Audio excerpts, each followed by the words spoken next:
MP board के कक्षा 9 के विद्यार्थियों, जिस घड़ी का बेसब्री से इंतजार कर रहे थे, इस वीडियो में समाज विज्ञान का एक ऐसा शानदार सा क्वेश्चन पेपर फुल सॉल्यूशन के साथ में आपके लिए लेकर आ चुके हैं, जिसके माध्यम से आप 70 नंबर में से 60 से 65 नंबर आराम से कवर कर सकते हैं।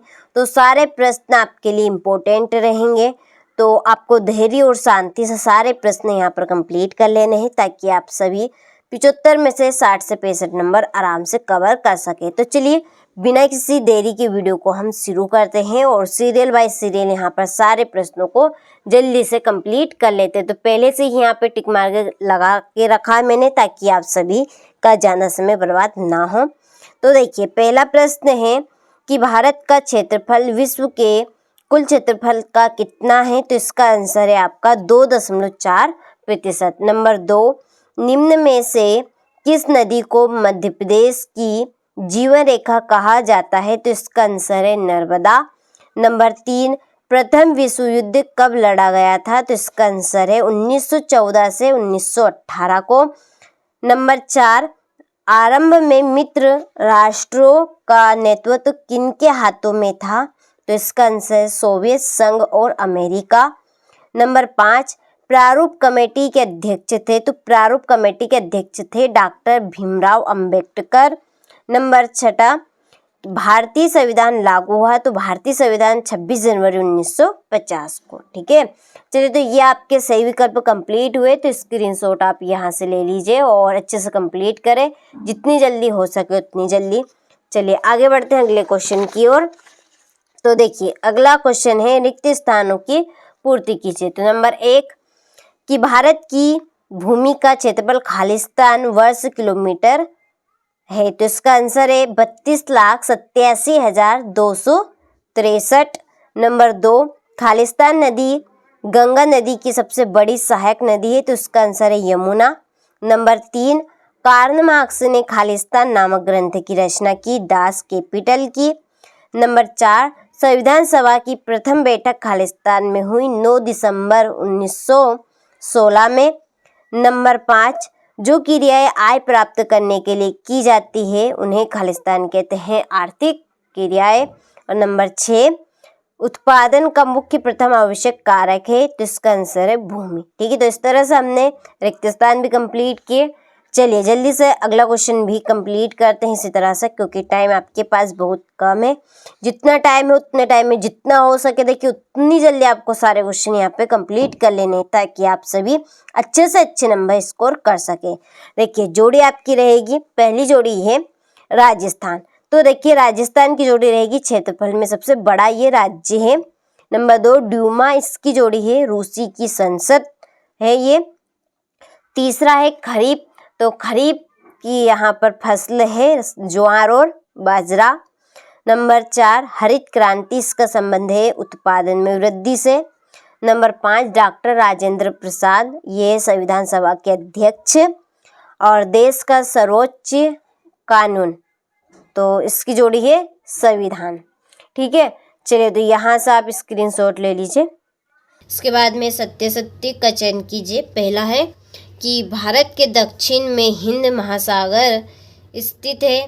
तो ये आपका सत्य है। ठीक है, दूसरा है भारतीय संविधान की प्रस्तावना संविधान की आत्मा है? बिल्कुल राइट बात है। तीसरा है मतदान करने की आयु 18 वर्ष है? बिल्कुल सत्य है, यानी कि हम वोट कितनी उम्र में डाल सकते हैं? जब 18 वर्ष के हो जाते हैं। ठीक है, 18 वर्ष की उम्र के बच्चे वोट डाल सकते हैं, तो इसका आंसर भी आपका राइट रहेगा। भूमि मानवकृत संसाधन है? तो भूमि मानवकृत संसाधन नहीं है, ये आपका प्राकृतिक संसाधन। कैसे? भूमि यानी कि धरती को मानव ने बनाया नहीं, जैसे कि पेन, अब ये पेन मानव ने बनाई है। ठीक है, तो ये आपका मानवकृत संसाधन है। पांचवा है 6 से 14 वर्ष के स्कूली बच्चों की शिक्षा में सर्व शिक्षा अभियान एक महत्वपूर्ण कदम है? बिल्कुल राइट बात है। और छठा है शिशु मृत्यु दर से अभिप्राय 1 वर्ष से कम आयु के शिशु की मृत्यु से है? बिल्कुल सत्य है। ठीक है, चलिए तो यहाँ से आप स्क्रीनशॉट ले लीजिए।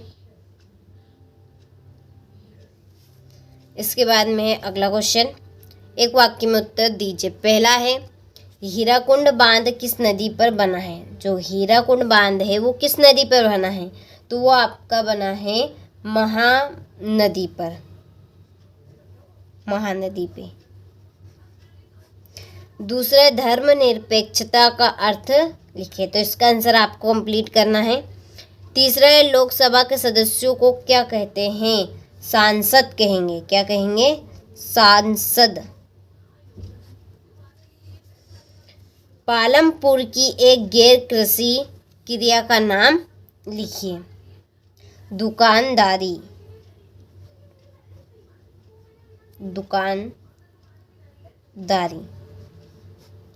और वयस्क मताधिकार क्या है, तो इसको हम देखेंगे बाद में, पहले ये देखते हैं छठा। भारत के स्थलीय पड़ोसी देशों की संख्या कितनी है, तो है आपकी 7। इसका आंसर क्या रहेगा आपका 7। ठीक है, चलिए अब हम देखते हैं 5वें का आंसर। तो देखिए यहाँ पर मैंने लिख दिया है इसका आंसर, तो क्या बनेगी, वयस्क मताधिकार कि 18 वर्षों से अधिक उम्र वाले लोगों को वोट डालने का अधिकार है। यही क्या है, वयस्क मताधिकार है। ठीक है, कर लेंगे, स्क्रीनशॉट आप ले लीजिए। इसके बाद में छठा प्रश्न, भारत के केंद्र शासित प्रदेशों के नाम लिखिए। तो भारत के केंद्र शासित प्रदेशों के नाम बताने हैं, ये आपका 2 नंबर का प्रश्न है। चलिए फिर है भारत के पड़ोसी देशों के नाम। भारत के पड़ोसी देशों के नाम है पाकिस्तान, चीन। ठीक है, और भी है, आप उनको कंप्लीट कीजिएगा। फ्रांस की क्रांति की शुरुआत किन परिस्थितियों में हुई, कोई 2 बिंदु लिखिए। ठीक है, खूनी रविवार की घटना क्या है, मित्र राष्ट्र देश कौन से थे, नाम लिखिए। लोकतंत्र क्या है, डेमोक्रेसी का क्या अर्थ है, संविधान क्या है, रबी और खरीफ की फसलों के नाम, बेरोजगारी से क्या आशय है, मनरेगा का पूरा नाम लिखिए। ठीक है, निधनता से क्या आशय है। फिर अगला हमारा क्वेश्चन है, ये 3 नंबर वाले क्वेश्चन है, भारत की कोई 2 मीठे पानी की झीलों के नाम लिखिए। रूसी क्रांति के कोई 3 प्रभाव को स्पष्ट कीजिए। कर्क रेखा का भारत की जलवायु में महत्व है, कोई 2 महत्व लिखिए। संविधान निर्माण क्यों आवश्यक है, भारत में निधनता के क्या कारण हैं, आर्थिक और गैर आर्थिक क्रियाओं में अंतर, और भारत के सीमाकार मानचित्र में निम्नलिखित को दर्शाइए। ठीक है, चलिए तो ये आपके टोटल 23 प्रश्न हो गए हैं। बिल्कुल भी चिंता नहीं लेनी है आपको, सारे क्वेश्चन को अच्छे से कंप्लीट करना, भरोसा रखिए, सारी चीज़ें आपको वही देंगे जो परीक्षा में आएगी। ठीक है, आपने सारे क्वेश्चनों का अच्छे से स्क्रीनशॉट ले लिया होगा, तो अच्छे से आप कंप्लीट करें, अच्छे से तैयारी करें।